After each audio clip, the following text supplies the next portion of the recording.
দাওয়া করার জন্য। আইসক্রিম খেতে খেতে অনেক গল্প জুড়ে দিয়েছি। আর কি গল্প জানো, মেলাতে এসেছিলাম হাসি মুখে, কিন্তু আমার কাঁদো কাঁদো মুখ নিয়ে বাড়ি ফিরতে হতো যদি আমি ব্যাপারটা না বুঝতে পারতাম। আসলে আমার সাথে একটা মেলাতে দুর্ঘটনা ঘটতে যাচ্ছিল, কিন্তু আমি সামলে নিয়েছি। আর সেই ব্যাপারটা নিয়েই মা দিদিদের সাথে কথা বলছিলাম। আমরা মেলাতে জিনিস দেখতে ব্যস্ত ছিলাম, আমরা দাঁড়িয়ে দাঁড়িয়ে জিনিস পছন্দ করছিলাম। সেখানে আমার পাশে একজন এসে দাঁড়ায়, তাও আবার বাচ্চা কোলে নিয়ে। এসে আমার ব্যাগের কাছে আর কি হাতটা নিয়ে আর কি চেনটা খুলে, সেই সময় আমি বুঝতে পারি যে আমার ব্যাগটাতে কেউ হাত দিয়েছে। তারপরে যখন আমি ব্যাগটা তুলে দেখি আমার ব্যাগের চেন খোলা। তারপরে কিছু নিতে পারেনি, যেহেতু আমি সেই সময় ধরে ফেলেছিলাম। তারপরে ওই মেয়েটা সেখান থেকে উধাও, মানে বলতে বলতে আর কি সেই মেয়েটা বাচ্চা নিয়ে উধাও, মানে গায়েব হয়ে গেল।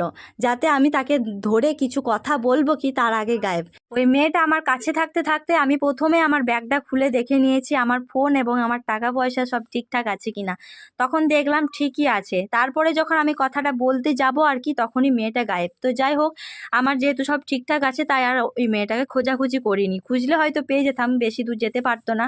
তো তবু আর কি, যেহেতু আমার সব ঠিকঠাক আছে, তো সবাইকে আশেপাশে সতর্ক করে দিলাম। সতর্ক বলতে আমাদের বাড়ির লোককে সতর্ক করে দিলাম যে ব্যাগ ঠিকঠাক করে রাখিস, এরকম এরকম ব্যাপার হলো আমার সাথে।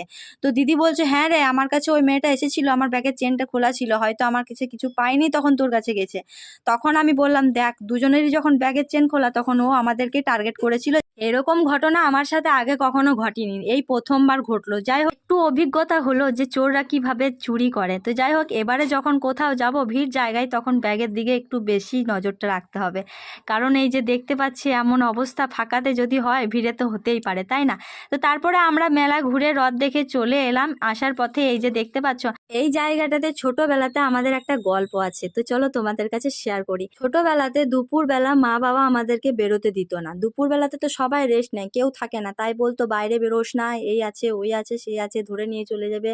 তো যাই হোক, আমরা সেটা শুনতাম না, আমরা বাইরে বেরোনোর জন্য ছটফট করতাম। তো যাই হোক, তার জন্যই মা বাইরের দুয়ারে তালা দিয়ে রাখতো এবং চাবিটা মায়ের কাছে রাখতো। আর আমরা তো কি করতাম জানো, মারা যখন ঘুমিয়ে পড়তো তখন পাঁচির টোপকে আমি আর দিদি এই জায়গাটাতে জাম পাড়তে আসতাম। তো যাই হোক, সেই সবই করতাম। আর যখন ঘর যেতাম মায়ের কাছে লাঠির বাড়ি খেতাম। এরকম অনেক গল্পই আছে, বলতে গেলে ভিডিও আর শেষই হবে না। তো চলো বন্ধুরা, আজকের ব্লগটি এই পর্যন্তই। তোমাদের ব্লগটি কেমন লাগলো অবশ্যই কমেন্টে জানিও। দেখা হচ্ছে পরের ব্লগে, ততক্ষণ তোমরা সুস্থ থাকো, ভালো থাকো। তো চলো, টাটা, বাই বাই।